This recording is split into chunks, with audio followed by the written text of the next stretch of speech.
ഇന്നത്തെ റെസിപ്പി ചുരയ്ക്ക ബോട്ടിൽ ഗാർഡ് വെച്ച് ചെയ്തെടുക്കുന്ന നല്ലൊരു കറിയാണ്. നല്ല ദഹനത്തിന് പറ്റിയൊരു കറി കൂടിയാണ്.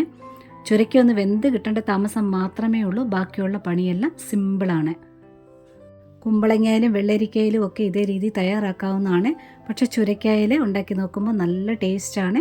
ആദ്യമായിട്ട് ഉണ്ടാക്കുമ്പോൾ നിങ്ങൾ ചുരയ്ക്കയിൽ തന്നെ തയ്യാറാക്കി നോക്കുക. പിന്നീട് കുമ്പളങ്ങയിലും വെള്ളരിക്കയിലും ഒക്കെ പരീക്ഷിച്ച് നോക്കുക. ടേസ്റ്റ് വ്യത്യാസം മനസ്സിലാക്കുക. ഇതിന് തയ്യാറാക്കിയെടുക്കാം. ഇതാ ഞാനിവിടെ ഒരു ചട്ടി വെച്ചിട്ടുണ്ട്. വെളിച്ചെണ്ണ ഒഴിച്ചിട്ടുണ്ട്. വെളിച്ചെണ്ണയോ കടലെണ്ണയോ ഒഴിക്കാം. അല്പം കടുക് ചേർക്കുക.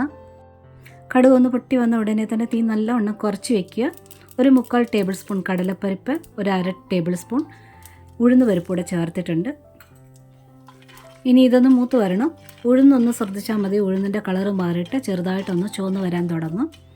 അതുവരെ നന്നായിട്ടൊന്ന് ഇളക്കി കൊടുക്കുക. അതിൻ്റെ കളറ് മാറിയിട്ടുണ്ട്. ഇനി ഇതിലോട്ട് കുറച്ച് വറ്റൽമുളക് ഇട്ടിട്ടുണ്ട്. കുറച്ച് കറിവേപ്പിലയുടെ ചേർക്കാം. കറിവേപ്പില ഒട്ടും വെള്ളമില്ലാതെ ചേർക്കണം, ഇല്ലെങ്കിൽ ഇതുപോലെ പിരുപിരാന്ന് പൊട്ടും. ഇനി ഇതിലോട്ട് ഒരു 3/4 കപ്പ് ചെറുള്ളി കനം കുറഞ്ഞരിഞ്ഞ് ചേർക്കുക. കൂടെ തന്നെ ഒരു 3-4 പച്ചമുളക് ചേർക്കാൻ. ചെറുതാണ് ചേർത്തിട്ടുള്ളത്. അപ്പോൾ ഇതിൻ്റെ എരിവെന്ന് പറയുന്നത് പച്ചമുളകും കുരുമുളകുമാണ്. അപ്പോൾ എരിവിനനുസരിച്ച് ചേർക്കാം. ഇനി ഉള്ളി ഒന്ന് വഴന്ന് വരണം. ഒത്തിരി ഒന്നും വഴന്ന് വരണ്ട. അതിൻ്റെ കളറൊക്കെ ഒന്ന് മാറിയിട്ട് ഒന്ന് വാടി വരണം. നന്നായിട്ട് ഇളക്കി കൊടുക്കുക. വേണമെങ്കിൽ ഉപ്പ് ചേർത്തിട്ട് ചെറു തീയിലിട്ട് മൂടി വെച്ചാലും മതി. പെട്ടെന്ന് വാടി കിട്ടിക്കോളും. കറി കഴിക്കുന്ന സമയത്ത് കടലപ്പരിപ്പൊക്കെ കടിക്കുമ്പോൾ നല്ലൊരു ടേസ്റ്റ് കൂടിയുണ്ട്. ആ സമയമാകുമ്പോഴത്തേന് കടലപ്പരിപ്പൊക്കെ നല്ല കുതിർന്ന് ഇരിക്കുകയും ചെയ്യും. ഉള്ളിയുടെ കളറെല്ലാം മാറി പാകമായിട്ടുണ്ട്. ഇത്രയും മതി. ഇനി ഇതിലോട്ട് ചേർക്കേണ്ടത് ചുരക്കയാണ്. ചുരക്ക ചെറിയ കഷ്ണങ്ങളാക്കി കട്ട് ചെയ്തെടുത്തിട്ടുണ്ട്. ഒരു ചുരക്കയുടെ ഒരു 3/4 ഭാഗത്തോളം ഉണ്ട്. പിന്നെ ചുരക്ക എടുക്കുന്ന സമയത്ത് നല്ല പിഞ്ചായിട്ടുള്ള ചുരക്ക എടുക്കുക. നല്ല പിഞ്ചാണെങ്കിൽ തൊലി കളയേണ്ട ആവശ്യമില്ല. മൂത്ത ചുരക്കയാണെങ്കിൽ തൊലി നല്ലവണ്ണം ചെത്തിക്കളഞ്ഞിരിക്കണം. പിഞ്ചെടുക്കാൻ നോക്കുക ഈ കറി ഉണ്ടാക്കാനായിട്ട്.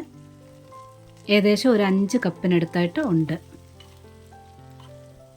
ഇനി എണ്ണയിലിട്ട് നല്ലവണ്ണം ഒന്ന് വഴറ്റിയെടുക്കണേ. നന്നായിട്ടൊന്ന് ചൂടാവുന്നിടം വരെ ഒന്ന് ഇളക്കി കൊടുക്കുക. ഇതിലും കുറച്ചുകൂടി ചെറിയ കഷ്ണങ്ങളാക്കി വേണമെങ്കിലും കട്ട് ചെയ്ത് ചേർക്കാവുന്നതാണ്. പെട്ടെന്ന് വെന്ത് കിട്ടും. ഇതിപ്പം നല്ലവണ്ണം ഒന്ന് വഴറ്റി നല്ലവണ്ണം ഒന്ന് ചൂടായി വന്നിട്ടുണ്ട്. ഇതിലോട്ട് 1/2 അല്ലെങ്കിൽ 3/4 ടീസ്പൂണോളം കുരുമുളക് പൊടി ചേർക്കുക. ഇപ്പോഴാണ് ഉപ്പ് ചേർക്കേണ്ടത്. ഉപ്പ് ചേർക്കുക. നന്നായിട്ടൊന്ന് മിക്സ് ചെയ്തെടുക്കുക.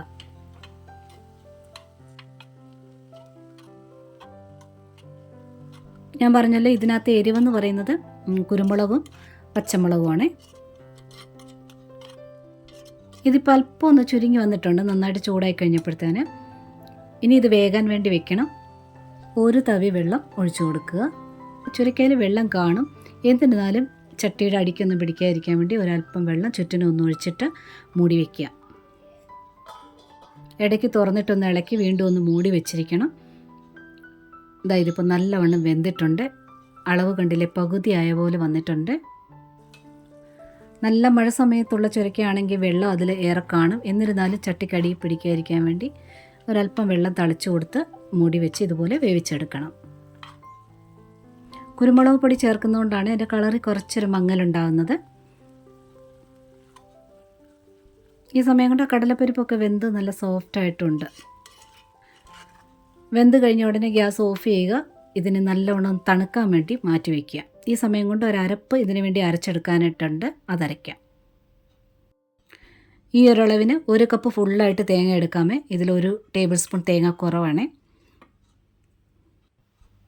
ഇനി ഇതിലോട്ട് ജീരകം ചേർക്കാം. നല്ല ജീരകം, ചെറിയ ജീരകമാണ് ചേർക്കേണ്ടത്. ഇത് 1/2 സ്പൂണോളം ചേർക്കണം. ഇനി ഇതിലോട്ട് കുറച്ച് കൂടുതലായിട്ടാണ് വെളുത്തുള്ളി ചേർക്കുന്നത്. ഒരു 6-7 എണ്ണം ചേർക്കാം. തീരെ ചെറുതല്ല, ഒരു മീഡിയം സൈസാണ്. ഇനി അരയാൻ പാകത്തിന് വെള്ളം ഒഴിച്ചിട്ട് നല്ലവണ്ണം അരച്ചെടുക്കണം. ഈ തരിതരിപ്പൊന്നും ആകരുത്. കറി നല്ല ക്രീമി ആയിട്ടിരിക്കണേ. ഇങ്ങനെ പിരിഞ്ഞ പോലൊന്നും ഇരിക്കാതെ. അതുകൊണ്ട് നന്നായിട്ട് ഇതുപോലെ അരച്ചെടുക്കണം. ഇതിനെ ഒരു പാത്രത്തിലോട്ട് മാറ്റണേ.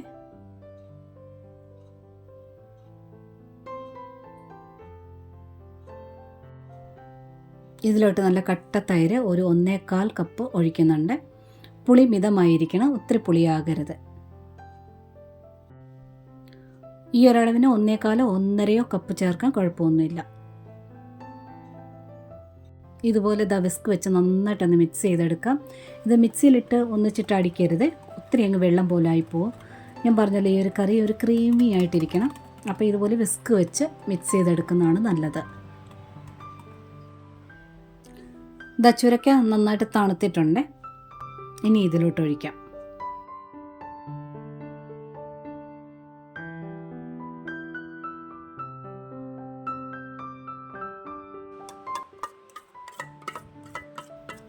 ഇനി നന്നായിട്ടൊന്ന് മിക്സ് ചെയ്തെടുക്കാം.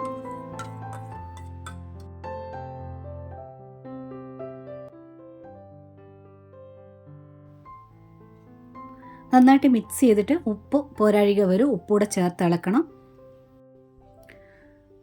തൈ ഒരു പരുവത്തിൽ ക്രീമി ആയിട്ട് കിട്ടുന്ന രീതിയിൽ വേണം വെള്ളം പരുവപ്പെടുത്തി എടുക്കാനായിട്ട്. ഒരുപാട് ലൂസാക്കരുത്. അരപ്പരയ്ക്കാൻ നേരം ഒഴിക്കുന്ന വെള്ളം ഉണ്ടല്ലോ, വെള്ളം തിളപ്പിച്ചാർച്ച വെള്ളം ഒഴിക്കുകയാണെങ്കിൽ ഏറ്റവും ബെസ്റ്റ് ആയിരിക്കും. കാരണം ഈ കറീനെ ചൂടാക്കത്തില്ല. ഉപ്പാണ് ചേർത്തത്. ഇനി ഇത് കടുക് താളിക്കേണ്ട ആവശ്യമൊന്നുമില്ല, കടുകൊക്കെ ആദ്യമേ ചേർത്തല്ലേ. ഇതൊരു 15-20 മിനിറ്റിന് ശേഷം ടേസ്റ്റ് ചെയ്യുമ്പോൾ ആ ജീരകത്തിൻ്റെയോ വെളുത്തുള്ളിയുടെയോ ടേസ്റ്റ് ഒന്നും മുന്നേ നിൽക്കില്ല. കാരണം ഏറെ തൈരൊക്കെ ചേർത്ത് നല്ല മിക്സാക്കിയതാണ്. അതുപോലെ എല്ലാം കൂടി യോജിച്ച് വരാൻ വേണ്ടി ഒരു 10-15 മിനിറ്റ് ആകുമ്പോഴത്തേന് നന്നായിട്ട് യോജിച്ച് വരും ടേസ്റ്റ് എല്ലാം. അതാ ഞാൻ പറഞ്ഞ ചുരക്ക വെന്ത് കിട്ടാനൊരു താമസം മാത്രമേ ഉള്ളൂ. ബാക്കി എല്ലാം കൂടെ മിക്സ് ചെയ്യുക, നല്ലൊരു കറി തയ്യാറാകും. നല്ലൊരു ചുരക്ക തൈര് കറി അല്ലെങ്കിൽ ചുരക്ക പച്ചടി റെഡി ആയിട്ടുണ്ട്. അപ്പം നല്ല എളുപ്പമുള്ള ചുരക്ക വെച്ച് വേഗം തന്നെ ഒന്ന് തയ്യാറാക്കി നോക്കിക്കോളൂ. ഈ വീഡിയോ ഇഷ്ടപ്പെട്ടിട്ടുണ്ടെങ്കിൽ ഒരു ലൈക്ക് തന്നൊന്ന് സപ്പോർട്ട് ചെയ്തേക്കണേ. കൂടെ തന്നെ കൂട്ടുകാർക്കൊക്കെ ഷെയർ ചെയ്ത് കൊടുക്കാനും കമൻറ്റ് തരാനും ഹൈപ്പ് തന്നൊന്ന് സപ്പോർട്ട് ചെയ്യാനും മറക്കരുത്. സബ്സ്ക്രൈബ് ചെയ്യാതെ കാണുന്നവരുണ്ടെങ്കിൽ ഒന്ന് സബ്സ്ക്രൈബ് കൂടെ ചെയ്തേക്കണേ. നോട്ടിഫിക്കേഷൻ ബെൽ ബട്ടണിൽ ഓൾ ഓപ്ഷൻ ഒന്ന് ടിക്കാക്കിയിട്ടാൽ മാത്രമേ ഞാനിടുന്ന പുതിയ വീഡിയോയുടെ നോട്ടിഫിക്കേഷൻ നിങ്ങൾക്ക് വേഗം എത്തിച്ചേരുക. ഒരുപാട് സ്നേഹത്തോടെ താങ്ക്സ് ഫോർ വാച്ചിങ്.